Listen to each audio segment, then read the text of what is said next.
When I was growing up, one of my belief was, sabi ng tatay ko, pag gusto ko nang umiyak, I remember my dad sabi niya sa akin, "Hoy! Huwag kayo iiyak. Boys don't." Gentlemen, narinig niyo ba yan? Is it true? Hindi, may tear duct ka eh. Pagdating ng adult years, yung mga lalaking lumaki sa ganon, anong action nila? Pag emotional yung nangyayari. Pagpapakita ng emotion, hindi.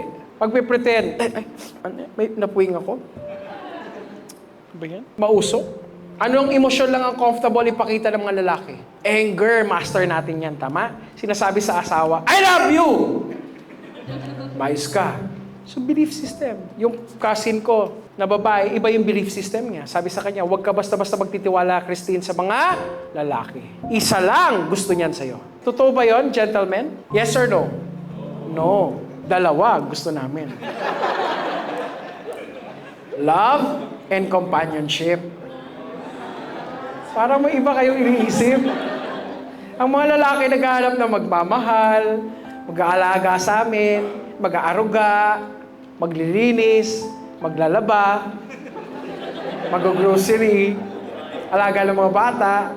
So in other words, naghahanap kami ng sawa. So know these belief systems. Whatever your results right now, happen because you have certain beliefs about who you are.